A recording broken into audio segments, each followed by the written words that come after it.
When somebody talks about meditation, most people's minds probably think about a person sitting cross-legged, with their eyes closed, repeating a simple chant. Although there are definitely religious groups that meditate this way, it's not what most Christians are referring to when they talk about meditation. You see, meditation, at its core, is simply about setting aside time to think about something. You may be meditating about something specific, like a Bible verse or a sermon you heard, or it may be something broader, like how your life has changed over the past few years, or what you want to do with your life in the future. Anytime you slow down for reflection, you're practicing the discipline of meditation. It's important that we set aside certain times or put certain practices into place in our lives that allow us time for meditation. Especially with how busy our culture is. It's easy to find yourself in a position where you're not even sure why you're doing what you're doing. You can then feel discouraged and unmotivated because you're just acting on the knowledge of what you have to do instead of why it's important to do it. Once you take the time to remind yourself of those whys in your life, it helps energize you to accomplish the whats that have to be done. Taking time for meditation not only gives us motivation and confidence to do things, it also can help us deal with things that seem out of our control by helping us retrace our steps to where the problem first started. Take, for example, dealing with anger or bitterness.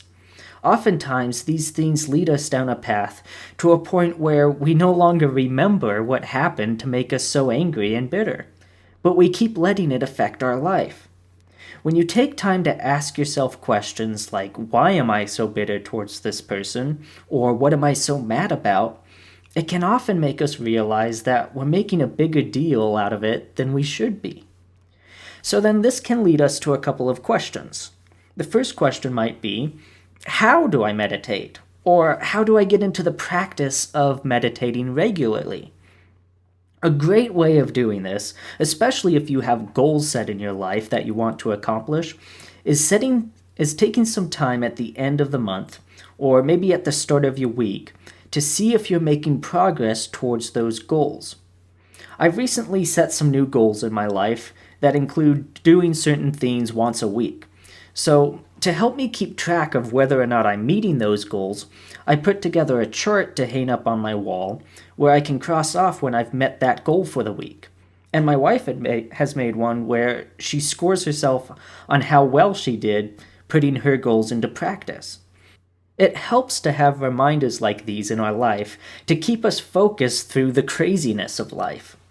Another thing you can do is write down a list of things you want to remember or do regularly, or maybe some principles and characteristics you want to apply to your life, and then go over that list during times you spend by yourself, which I'll be talking more about the importance of having time to yourself when I talk about the discipline of solitude. You may also ask yourself, what things should I meditate on? Some of these things I've already mentioned, such as setting and reaching goals in your life or reflecting on what direction you want your life to take. Other, more specific and active things you can do with times of meditation can even include things like learning and polishing a new skill or sending a text to someone thanking them for something they did for you. The important thing is that you reflect on certain aspects of your life and try to make improvements in those aspects. This is what meditation is at its core. To set apart time or put regular practices into place that allow you to slow down your life enough to reflect on who you are, what you're doing, the people and situations around you, and the path you want to take going forward. I encourage you to put the discipline of meditation into practice regularly in your life.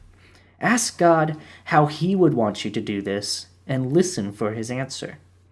If you'd like to talk to me more about this subject, or you have a question you'd like me to address, you can contact me through the Sermon in the Pocket Facebook page, or email me at sermoninthepocket@gmail.com.